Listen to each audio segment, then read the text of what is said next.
What's up, everybody? Welcome back to another YouTube video.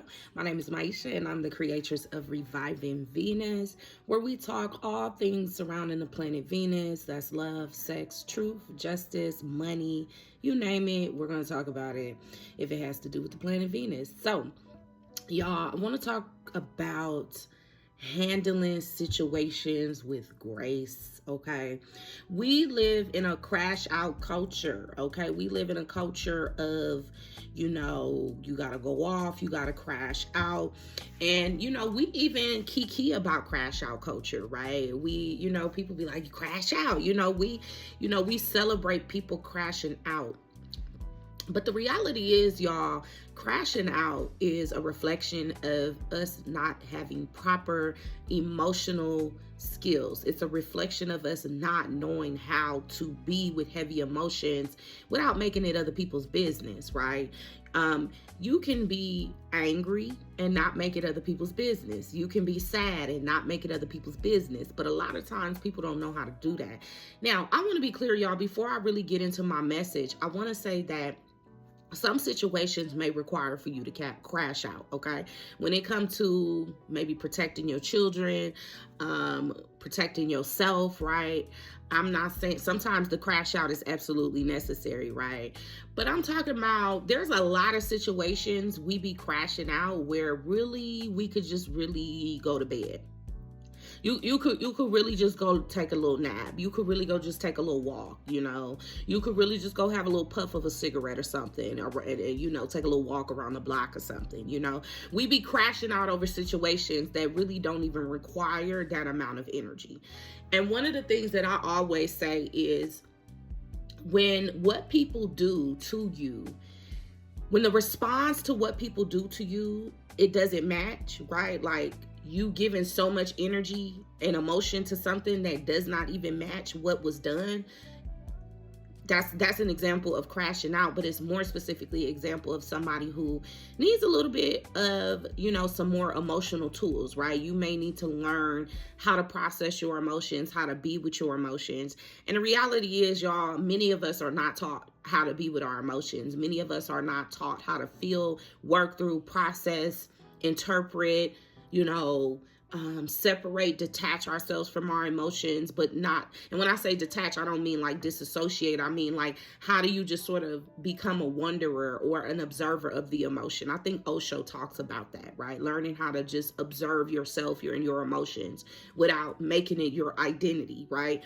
Just because you're angry, do you have to be an angry person? Or just because you feel anger, do you have to be an angry person, right? And so, y'all, I feel like I'm a little qualified, right, to talk about handling situations with grace, because over the past few years of my life, I have dealt with a lot of,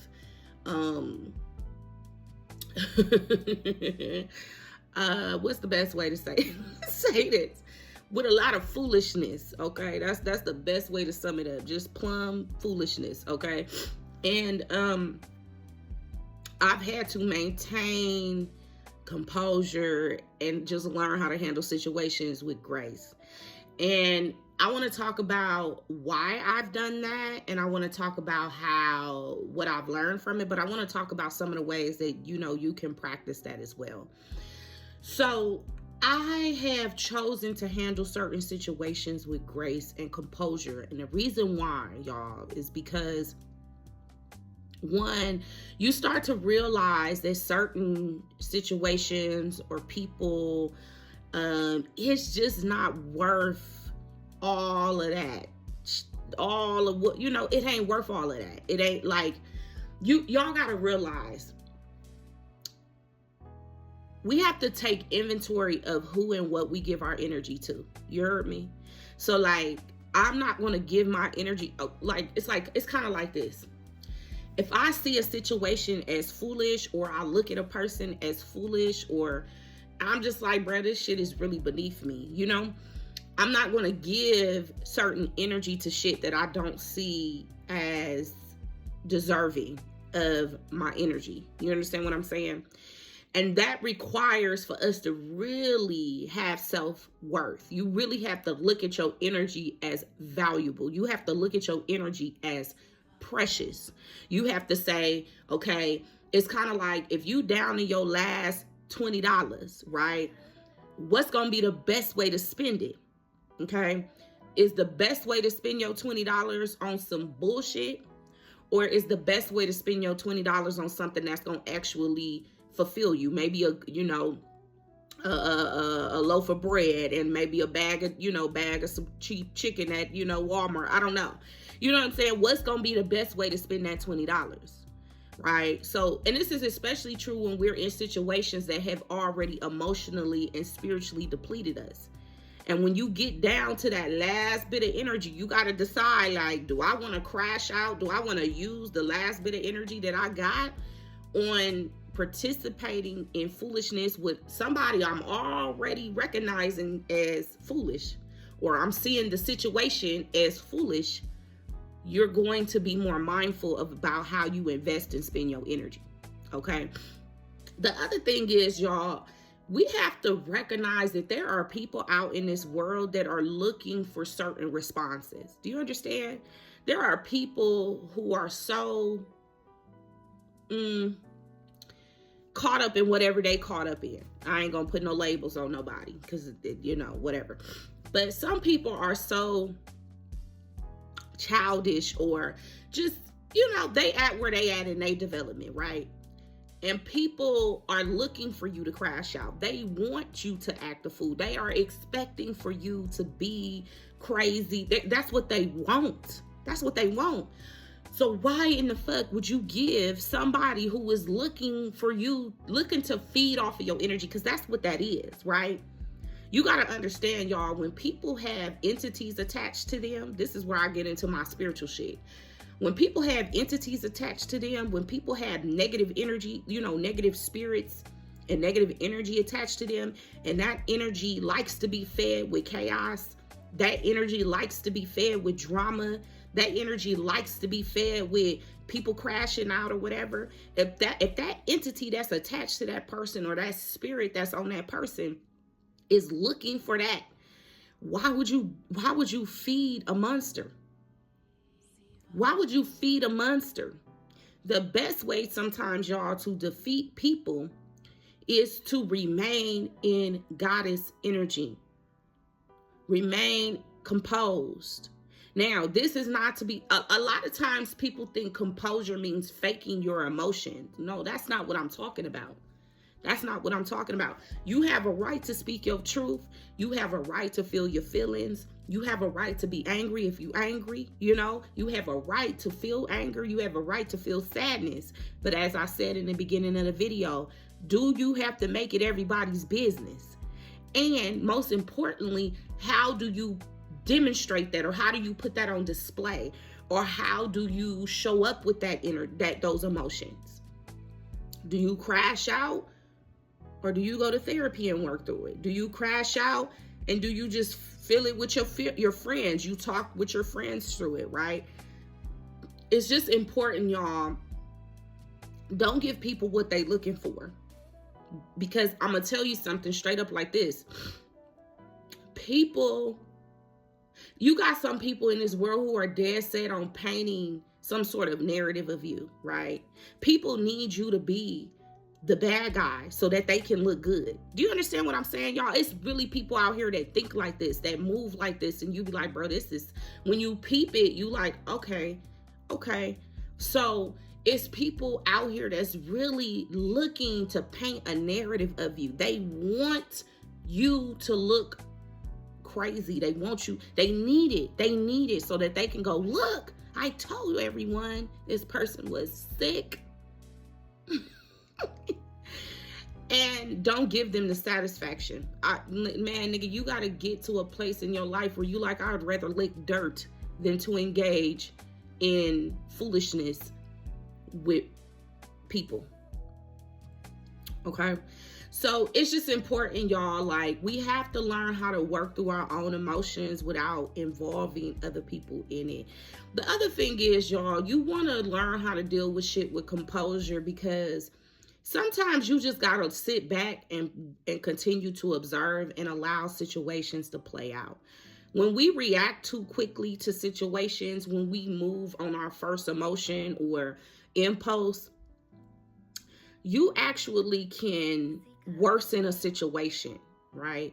And it's just important sometimes to just sit back and kind of let and see how the universe is going to deal with shit, or see how God is going to deal with shit before you involve yourself in it.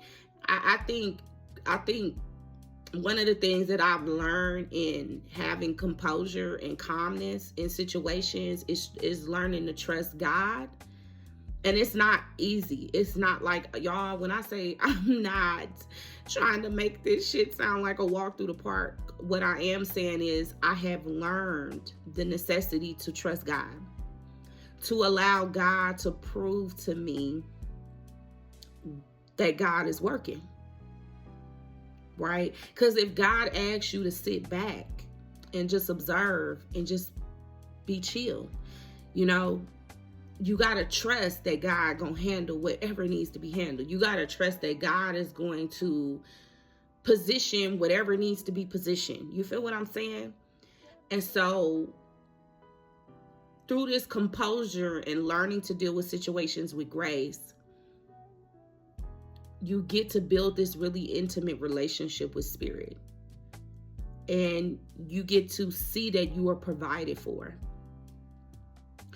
So if people harm you, if people do you wrong, if people lie on you, if people lie to you, if people betray, whatever people do that you think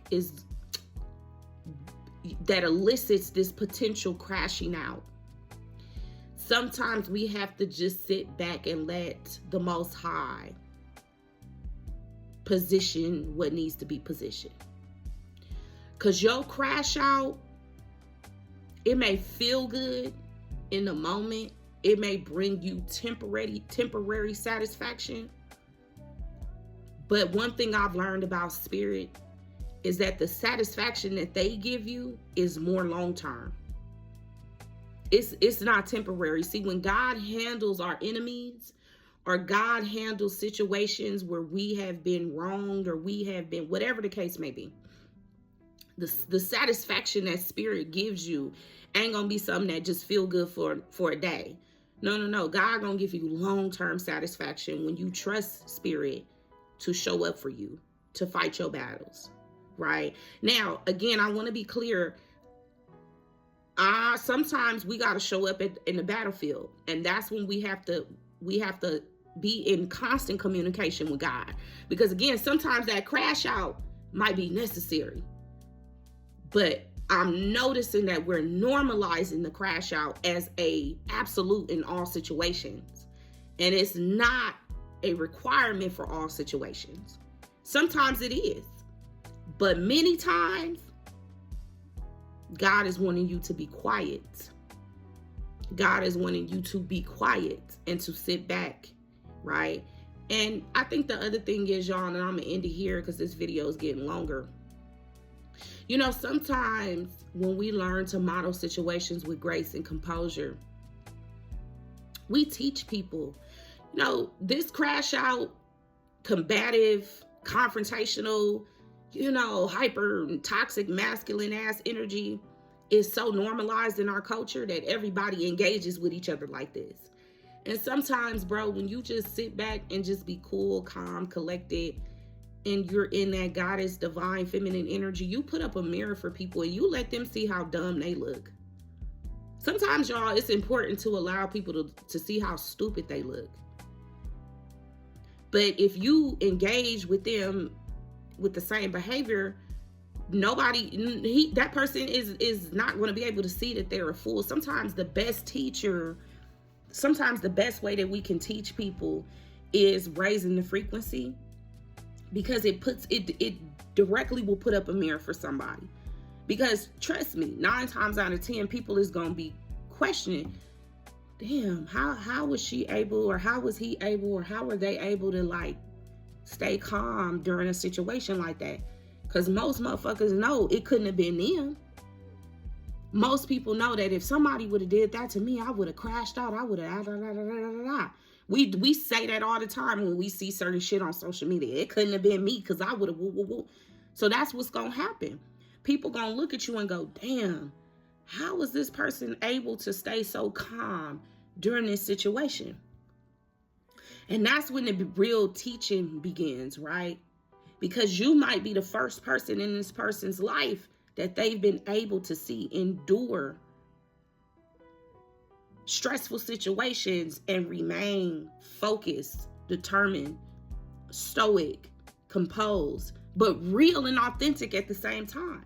Again, we're not faking our emotions. We gonna honor and own that we sad. We gonna honor and own that we angry. But I ain't gotta make it your business. I ain't gotta bring you in it.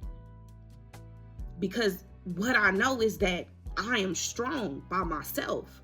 I'm mighty as a motherfucker with other people, but I'm strong by myself.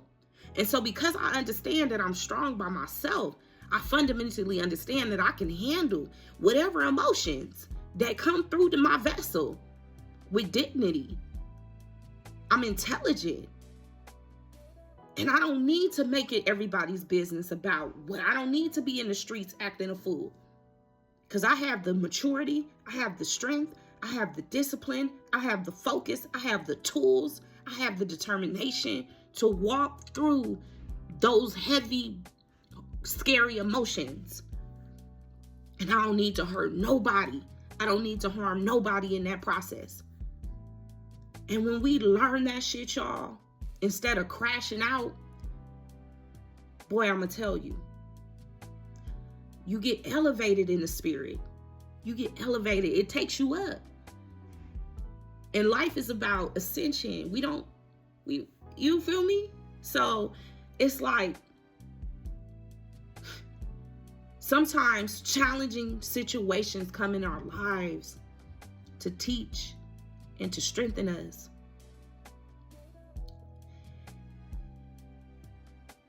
And if we move too quickly on impulse and emotions, bro, we miss all the lessons. Sit back. Allow God to show you what needs to be shown. Allow, again, in dealing with other people with grace. Because once you see, oh, this person, okay, this is some foolish shit. You have to position yourself like, okay, God is putting me in this situation to teach. And one thing a teacher doesn't do is argue with their students. I'm not arguing with my students. We're going to engage in healthy dialogue and disagreement. And if we can't do that, I'm cutting it off. So, y'all, I hope this message reaches everybody in the highest health of love and light. Stop the crashing out. Grow the fuck up. Learn how to deal with your feelings. You know what I'm saying? And stop stirring up bullshit. It's not good for your health.